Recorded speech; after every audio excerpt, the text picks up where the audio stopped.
I can't front tackle, and it's probably one of the hardest things in this game besides kicking a 5-yard field goal for the win. But when you're tackling like this, you're helping nobody. Throughout the years, we have formed some bad habits when it comes to tackling that can be easily ironed out. So with this video, I'm going to be going over some tips and tricks to help improve your tackling overnight and try to make some sense of tackling and make it harder for your opponent in college football 25. I'm Chris from Sports Gamers Online, and all right, let's get it. Now let's flip the script. Instead of guessing where they're going to go, I want you to put yourself in the shoes of the ball carrier. This puts a different perspective in your head. What move would I make here? Maybe he might make it.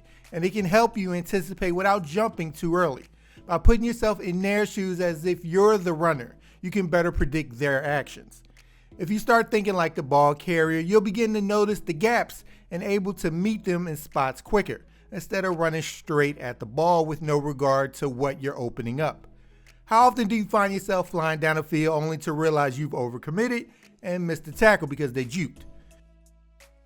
By seeing what they see and seeing this big gap, if they juke back inside, you might be able to stay more disciplined in these situations. Another way to help improve your tackling is knowing when your computer AI teammates have the angle on the ball carrier, and it's your job to play as the cleanup defender instead of clicking on if the ball carrier decides to cut back inside. This is where you can sneak in a good hit stick before they're able to react to you closing in. Seeing these spots where your computer teammate has the ball carrier eliminates you pulling somebody out of position, messing up what could have been a tackle for loss or at most 1 or 2 yards. You want to stay back and act like the second wave of defense that you are.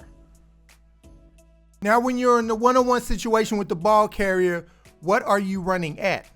I found it's important to have an aiming point so you're able to keep yourself aligned as best as you can while making it hard for the ball carrier, which is why you want to run at their shoulder closest to you.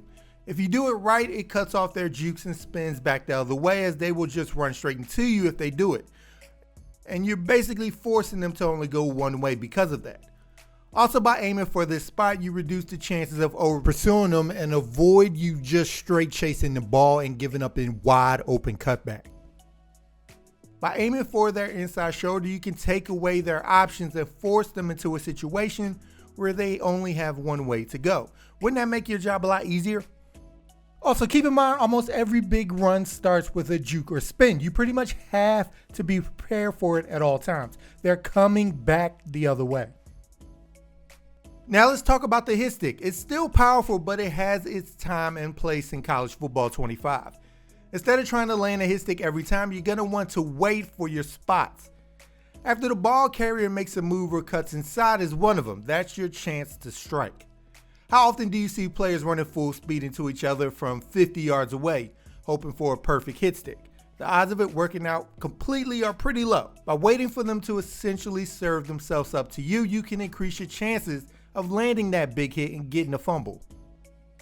When you're close to them, it's time to seal the deal, and you do so by holding the X or A button on your controller for a breakdown tackle, which increases your chances of bringing them down. By making this simple adjustment, you can add consistency to your tackles and prevent those annoying broken tackles that turn into 70-yarders. Doing this a lot realigns how you think about defense, where you just tackle with the hit stick, which can get you out here looking silly. You essentially are just running into the ball carrier a lot of the time, which is not exciting, but it works. And if you're the one breaking ankles on offense, that's a huge advantage for you right there. One quick way to help put yourself in position to make tackles is if you notice your opponent is about to bust it to the perimeter and your player is out of position, simply click on and start moving him straight down the line to try to meet the back. This can extend the play and make the back try to get to the very edge of the corner just to beat you when he thought it was going to be super easy. Another big blind spot that makes it so much harder to tackle is when you click on. That brief second it takes to orient yourself is when your opponent is breaking your ankles. So one thing you can do is click on right before you're in juking territory and stop your player to better tackle them, or be ready to adjust to their likely change of direction when you do click on. Now you see here, although I knew better than to go for the hit stick and he rightfully bounced right off, as soon as I clicked on, I knew he was going to cut back inside. Now I was able to meet him there. So alright, sports gamers, I hope this video was able to help you out. And if you like the content we provide, make sure to subscribe to Sports Gamers Online for more college football 25 content. And once you're with us, hit that bell icon at the bottom so you don't miss anything we put out. Alright people, I'm Chris. Thank you all for watching, and be good, y'all.